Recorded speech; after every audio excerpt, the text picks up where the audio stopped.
Olá, meu irmão, minha irmã promessista, você está na playlist da nossa Conferência de Missões 2025. Se você acompanhar os vídeos anteriores, você sabe que agora a gente vai conversar com o próximo palestrante, né, com o próximo pastor que conversou aqui sobre os temas da dimensão da missão. Se você não acompanhou, você é convidado a partir desse vídeo a assistir as palestras anteriores, né, as conversas aqui anteriores, que estão na nossa playlist, esta aqui, no canal da TV Viva Promessa. Agora eu vou receber, já estou recebendo aqui com muito carinho, né? Pastor Ayrton, mais conhecido como Tom Dias. Tom, é isso aí, cara. Pastor, boa noite, seja bem-vindo aqui a esse tempo de Gustavo, conversa. obrigado pelo convite. Privilégio recebê-lo aqui, pastor. Amém, cara. Pastor, estamos aqui com um tema muito interessante, né? É um tema de interesse geral. Eu não vou pedir para o senhor se apresentar, porque eu fiz com os outros, mas agora os nossos irmãos já lhe conhecem, né? Pois é. Mas o senhor é casado com quem? Casado com a Élida. Por favor, tem filhos? Nós temos uma filha chamada Sara, tem 5 anos, e graças a Deus nós estamos casados há 12 anos já, 13 anos fez esse ano. Então estamos muito felizes, graças a Deus. Congrega ou pastoreia onde? Nós pastoreamos e congregamos, né, cultuamos, como você gosta de dizer, ali na IAP Vila Helena, em Sorocaba. Nós estamos cuidando dessa igreja, depois de, a partir ali do Vila Helena, ter ocorrido a plantação do Movimento Radiação em Sorocaba, que o pastor Beto está cuidando, né? Ele que orienta ali o Ministério do Movimento Radiação. A gente assumiu como pastor da igreja ali no Vila Helena, trabalhamos voluntariamente ali. Graças a Deus tem sido muito bom, os irmãos são excelentes. Muito bom, pastor. Para entrar aqui naquilo que o senhor participou de um podcast, um painel podcast ali, uma roda de conversa, né? E foi falado sobre que a igreja é um lugar de encontro de gerações. Aí eu ia mandar aqui uma pergunta para o senhor: como nós podemos tornar a igreja um ambiente de conexão genuína entre as gerações? Cara, só será genuína se, primeiro, cada um entender o seu papel, a sua responsabilidade, as suas limitações. O texto de Romanos, no capítulo 12, diz para que nós não tenhamos sobre nós uma visão distorcida, nem para mais nem para menos, mas uma visão equilibrada de quem somos. Então, todas as gerações precisam ter uma visão equilibrada de quem são, efetivamente. Nenhuma delas pode, e faz sentido, biblicamente falando, pensar que ela é mais essencial, mais importante ou mais relevante que outra. A verdade é que, se somos um corpo formado por diferentes membros, nesses membros, o próprio texto vai nos dizer, se a igreja fosse formada por um só órgão, esse corpo não seria corpo, seria uma junção do mesmo órgão, não tem o menor sentido. É exatamente essa diversidade de pessoas, diversidade de gerações que faz da igreja um corpo coeso, unânime, perfeito, que funciona. E se entendemos que Cristo é a cabeça, se é Deus que opera, se o Espírito Santo é que opera nesse corpo, a gente não vai ter muita dificuldade. É claro, nesse ponto, eu tenho consciência que às vezes é mais fácil, às vezes é mais difícil. Mas a primeira coisa e a primeira orientação que eu poderia dar é essa: tenhamos a real dimensão de quem somos, porque se assim for, cada um fazendo a sua parte, a igreja seguirá. Amém, pastor. Pastor, nós temos múltiplas gerações na igreja, mas talvez a mais visível é dos jovens, como assim são chamados, né? E aí abrange uma infinidade de idades e gerações aqui, a XYZ, e os mais antigos, né? Vamos trazer assim, os mais experientes, né? Mais experientes. Né? Isso. O que a geração mais antiga tem a ensinar aos mais jovens e os mais jovens têm a ensinar aos mais antigos? Eu acho que a mais antiga tem a ensinar aos mais jovens uma palavra que eles gostam de usar bastante, mas provavelmente não entendem direito o que significa, que é resiliência. Porque resiliência, muitas vezes as pessoas vão lá nas redes sociais e gostam de usar frases sobre resiliência, mas não sabem o que é resiliência, porque resiliência muitas vezes é entendido ou interpretado nas redes sociais ou de qualquer maneira como sendo alguém que resiste às coisas que a vida o traz e ele continua seguindo. Isso não é resiliência, isso é resistência. Resiliência é exatamente diante das coisas que chegam, eu tenho capacidade de me adaptar a essas coisas e seguir. Então eu absorvo aquilo que é importante, eu jogo fora aquilo que não é, eu me adapto e sigo. Isso com certeza a geração mais antiga tem capacidade de viver, porque eles viveram, desde, se a gente for pensar nessas gerações, desde os bloomers, que são pós Segunda Guerra, Guerra Fria, década de 60, 80 até 80, nós estamos falando de pessoas que viram várias coisas acontecerem, um monte de mudanças sociais, culturais acontecendo, mas eles permaneceram em um certo caminho, absorvendo aquilo que era importante, jogando fora aquilo que não era, mas seguindo o caminho que deveriam seguir. Por outro lado, então, resiliência é algo que as mais jovens, as gerações mais jovens pensam que tem, mas talvez não saibam o que é. E por isso não é isso que elas vivem. Elas vivem muito mais na resistência. Biblicamente, nós precisamos entender que Deus espera que a gente absorva aquilo que presta, aquilo que é bom, e sigamos no ponto central da pregação do Evangelho, da missão que cumprimos, que é a pregação de Cristo Jesus como nosso Salvador. A geração mais jovem, por outro lado, tem a ensinar a esses mais velhos a intensidade das suas relações e da forma poderosa como eles se envolvem. Eles são apaixonados. Quando eles veem uma coisa que eles gostam, cara, eles querem fazer aquilo com tanta vontade que às vezes vão brigar com os mais velhos. Não, mas você não está entendendo que esse negócio é bom, você não está entendendo que fazer essa mudança estrutural, essa mudança visual, essa capacidade da gente se comunicar em diferentes níveis, não só aqui no presencial, mas também digital, é importante para a igreja. Eles estão tão apaixonados, são tão intensos, que às vezes eles vão ser mal compreendidos pelos mais velhos como sendo afoitos. Não é isso. Eles são intensos. Então, nesse ponto, eu acho que as gerações mais jovens devem ensinar os mais velhos sobre a intensidade de fazer as coisas. Se a gente tiver resiliência e intensidade, mano, a gente vira um foguete, a gente detona e a missão é cumprida, eu tenho certeza disso. E que erros nós cometemos, pastor, se a gente pudesse pensar aqui? Pode ser um. Mas que erro ou que erros a gente comete ao tentar modernizar a igreja para os jovens sem ouvi-los?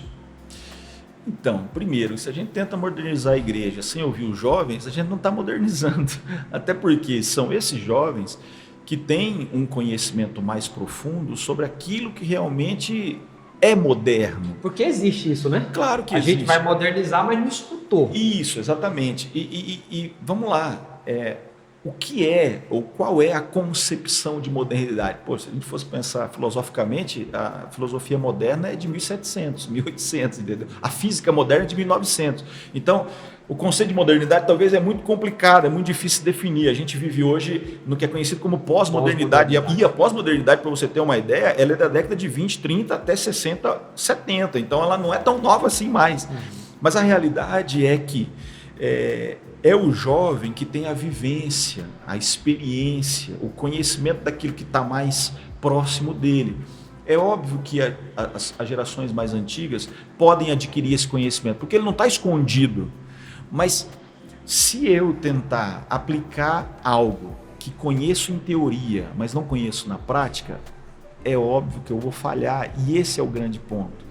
Quando eu conheço a modernidade ou aquilo que eu quero desenvolver para a igreja como sendo uma característica mais moderna, mas não ouço aqueles que vivem isso na prática, é inevitável que erros aconteçam, Gustavo, porque teoria é uma coisa, prática é outra. Por mais que eu tenha a capacidade de aprender alguma coisa, ter vivido aquilo tem um efeito, um resultado muito maior. É por isso que não dá, realmente, para uma pessoa que não é jovem, tentar modernizar algo sem ouvir esse jovem, sem se envolver, sem se conectar. É importante que você, se você aprendeu alguma coisa, traga para os jovens essa informação. É isso mesmo? É assim mesmo que funciona? O que vocês acham? Qual que é o caminho para isso? É óbvio que talvez as informações que os jovens vão dar, ou nem todas as informações que eles passarem serão acatadas ou serão envolvidas naquele processo de modernização. Mas é importante que você traga para eles. A Bíblia nos ensina, por exemplo, lá em 1 Reis, 2 Reis, que Roboão, o filho de Salomão, quando pega o trono, quando ele chega ao trono com a morte do seu pai, ele tinha os conselheiros do pai, que eram os mais velhos, e tinha os seus amigos, e ele pega esses seus amigos, que são mais jovens, e transforma em seus conselheiros.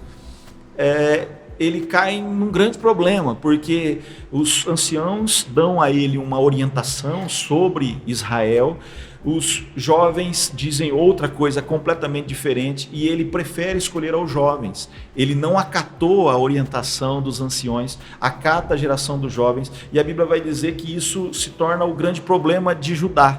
E isso é fato. Aí, a partir dali, há uma quebra, uma ruptura completa entre o reino de Judá e o reino de Israel. Nesse contexto, a gente aprende duas coisas. Eu posso ouvir os mais jovens? Devo, quando se trata de modernização, porque eles não só têm o conhecimento, mas têm a prática. Mas eu não posso abandonar também aqueles que têm uma maturidade, porque essa maturidade, junto com a juventude, com as ideias mais jovens, vai trazer um conceito mais completo. Ela tem capacidade de ser resiliente, ela tem a capacidade de ser intensa. Não dá, efetivamente, para modernizar a igreja sem falar com os jovens. Mas também não dá para consolidar uma modernização sem a maturidade espiritual dos mais antigos. Benção, pastor. Como a gente está falando de missão, na perspectiva de missão, qual o perigo de não pensar na passada de bastão dentro da perspectiva de missão, né? Porque os mais velhos entendem exatamente, né, a dimensão da missão ou a contextualização. Mas, por sua vez, às vezes, sem essa questão de ouvir os mais novos, né? E eu lembro de Paulo dizendo para Timóteo, né? Timóteo, ninguém despreza a sua mocidade, né? Isso. É bom que você seja ouvido, que ninguém menospreze você porque você é novo, né? Nessa coisa do... A gente já vive essa realidade como igreja há muito tempo, então Sim. Você que é novo aí, calma, a gente você não entende sabe melhor. Nessa boa intenção, que obviamente, não é boa só, é excelente. Sim, claro, claro. É bem intencionada, tudo isso. Mas qual o perigo nisso de a gente tornar a missão algo pragmático, né? Porque a missão por si só também é algo que muda a capacidade de mudança, né? Sim. Cara, é simples. O maior perigo disso é morrer. Porque se a gente não transmite o bastão, como você, para usar a frase que você traz inicialmente, isso vai acabar. Porque quando morrer essa geração que detém o poder da missão, vamos pensar assim, o que vai acontecer? É o detentor, né? Acabou, já era. Só que isso não tem sentido. Porque o próprio conceito de missão na Bíblia estabelece uma fluidez, uma continuidade. É aquilo que a gente fala sobre o texto de Atos. A gente vai concluir, ou melhor, a gente não conclui dizendo que Atos parece um texto que não se fecha. É um livro que não se acaba, é um livro que não tem um ponto final. O texto de Atos parece que acaba deixando um caminho para a continuidade, e isso é fato. Missão é um processo contínuo, é um processo onde todas as gerações serão relevantes. É por isso que, até citei isso no nosso bate-papo ali agora há pouco, o texto de Salmo 145 diz que todas as gerações, ao ouvirem da palavra e ao viverem a palavra, glorificarão a Deus e o poder de Deus. São todas as gerações que funcionam no plano de salvação de Deus, desde do momento da expulsão do Éden até a volta definitiva de Jesus, a sua segunda vinda. Esse processo é de transporte, de transferência de responsabilidades. Isso tem que acontecer em todas as gerações. Não pode haver, em nenhuma hipótese, e biblicamente isso não existe, essa manutenção de poder, de capacidade, de sabedoria. O Espírito Santo, quando é prometido em Joel, diz que ali jovens sonhariam. Então ele fala dos anciões, ele fala dos jovens, ele fala de todas as gerações, porque o Espírito Santo se derrama de maneira igual, poderosa em todas as gerações, e funcionará fazendo com que cada geração haja da forma que pode, haja da forma que conhece, desenvolva o seu ministério de maneira integral. Isso acontece pelo agir do Espírito Santo, e o Espírito Santo não limita uma classe geracional. O Espírito Santo age em todos, aquele que ele quer agir, do jeito que ele quer agir, no tempo que ele quer agir e nas gerações que ele tem que usar para isso. Bem, pastor, eu queria fazer aqui uma última pergunta. O jovem que está nos ouvindo, que talvez esteja aqui nos ouvindo, dizendo assim, mas também vocês não sabem o quanto eu fui machucado. E eu sei, porque o senhor já passou por essa idade, eu também, não é? E realmente alguns jovens foram machucados, né? Eu acho que todas as gerações, de certa forma, machucam as que estão por vir. Claro.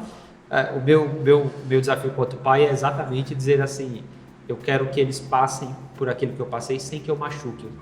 Mas é quase inevitável, né? Que a gente, sim, em algum momento cometa um ato falho. falho. Lógico. E os mais velhos que estão na igreja, talvez estejam nos ouvindo, estejam agora dizendo assim, nossa, em algum momento, de algum aspecto eu falhei. Então, como cultivar a unidade e o respeito mútuo entre essas culturas tão diferentes dentro da mesma igreja? Cara, se houve qualquer situação, e elas são comuns de acontecer, se houve qualquer situação de mágoa, de machucado, de palavras malditas, seja da geração mais antiga para mais jovem ou da jovem para as mais antigas, a Bíblia nos ensina, perdoem-se. Se tem um ponto central naquilo que é viver o amor de Deus, o amor ao próximo, que Deus nos coloca como segundo grande mandamento, o ponto-chave é o perdão, é a consciência e a compreensão de que do mesmo jeito que eu posso falhar com você, você pode falhar comigo, e nessa consciência de fragilidade humana, a melhor coisa que a gente pode fazer e viver é o perdão verdadeiro. Então, de fato, a forma ou o remédio para isso é o perdão. E aí, um outro texto de Hebreus aparece para a gente quando diz assim, olha, deixem todo o embaraço que prende os pés de vocês. Esses embaraços podem ser qualquer coisa, Gustavo. E do ponto de vista geracional, podem ser exatamente essas dissensões, esses desafios, esses negócios complexos, essa coisa de retalho que a gente vive, tentando cada um puxar mais para o seu lado do que para o outro, ao invés de entender que a gente tem que viver junto, que a gente é uma engrenagem que tem que funcionar perfeitamente. Uma se conecta a outra, que se conecta a outra, que conecta a outra, e esse processo se desenvolve de maneira coesa. Nós lemos no texto, deixa esse negócio que está prendendo o seu pé, para de viver em coisas que estão prendendo o seu pé. E qual que é o detalhe? O texto vai continuar dizendo o seguinte, e siga, continue andando para o alvo que é Cristo, que foi Ele que te chamou para essa vocação, seja jovem, seja adulto, seja criança, seja velho, Ele nos chamou para essa vocação. Então, deixa essas coisas que estão segurando você, sejam as mágoas, sejam os sofrimentos, sejam as angústias, sejam as diferenças, e siga para Cristo, continue andando, porque você tem uma vocação, você tem o que fazer, tem uma missão a cumprir, então vá cumprir isso independente das coisas que já passaram. Perdoe e siga. E é tão interessante isso, né, pastor? Porque em João 17, uma das últimas orações de Jesus, né? Jesus é o mediador, né? Sim. Entre Deus e os homens. Exato. Ele é o sumo sacerdote. Aí ele está indo, né? É uma das últimas orações. A última oração. Eu, quando vejo João 17, falo assim, eu quero saber qual é que vai ser a última oração do mediador. Que o mediador agora está orando, intercedendo, né? Qual vai ser a última oração? Aí João 17 ele fala assim, Pai, eu oro para que eles sejam um. Exatamente. O último motivo de oração é unidade. E ele Parece vai dizer, que Jesus... quando vocês fizerem isso, quando vocês viverem isso, o mundo mundo saberá que vocês são meus servos. E que o Pai me enviou. Exato. Parece que Jesus está dizendo, eu sei que vai chegar um tempo em que vai ser quase impossível viver essa unidade. Mas em Cristo é possível. Exato. Em Cristo e pelo agir do Espírito Santo. Amém. Pastor, obrigado, tá? Porra, eu que agradeço, cara. Não posso terminar aqui sem pedir esse desafio que eu tenho pedido a cada um, né? Que é, se o senhor pudesse dar aí uma dica ou um conselho, né, dentro da perspectiva aqui do Encontro de Gerações, a missão em um minuto, qual que seria? Cara, eu vou me utilizar do próprio tema dessa conferência, a dimensão da missão. O que é uma dimensão? Uma dimensão é um espaço no tempo e em 3 dimensões, no caso são 4 dimensões, o espaço em 3 dimensões mais o tempo, que define como as coisas são. Independente do que você pensa, do que você acredita ou não acredita, as coisas são assim. Uma dimensão, ela é imutável, ela é o que é e ponto final, creia você ou não. Do ponto de vista da missão, existe uma dimensão para ser vivida, cumprida, desenvolvida. Essa missão, ela é desenvolvida do ponto 0 ao ponto 1, ou seja, do começo ao fim. Se o ponto 0 forem as gerações mais jovens, beta, alfa, Z, elas têm um papel a cumprir. Se o ponto 1 forem as gerações mais velhas, as gerações dos veteranos e dos baby bloomers, ok, eles têm um papel a cumprir. Do ponto de vista da missão, todos, do começo ao fim, têm algo a cumprir. E quando isso acontecer, a dimensão da missão estará completa. É assim que eu penso. Amém, pastor. O senhor tem redes sociais para que alguns irmãos queiram lhe acompanhar? Cara, eu tenho o meu Instagram, assim, eu tô quase chegando em 1 milhão. Por favor, entra lá para me ajudar. Faltam só 999 mil para eu chegar em 1 milhão. Mas se você quiser, Tom Dias 1 é a minha rede social, meu Instagram. Eu não sou assim um grande ativo, né? Mas estou lá, se você quiser acompanhar, a gente está lá aparecendo, a gente vai conversar, você pode me procurar, pode me convidar, a gente organiza a nossa agenda, Deus tem dado graça. Pastor, obrigado por esse tempo aqui, tá? Valeu, Gustavo. Um grande abraço para o senhor, para a família, e que o senhor continue lhe utilizando, né? E lhe tornando útil. É isso que eu quero. Não quero falhar naquilo que Deus tem misericordiosamente nos dado a viver. Em nome de Jesus. Amém. Tá bom? Deus abençoe, pastor. Valeu, obrigado. Até mais. Você que está aqui acompanhando essa conversa aqui que a gente teve sobre a conexão, o encontro entre gerações, né? Você é nosso convidado a assistir os outros vídeos que estão nessa playlist, porque a conferência continua e a gente está levando aqui para você o melhor que a gente pode pela TV Viva Promessa. Deus abençoe e até o próximo vídeo.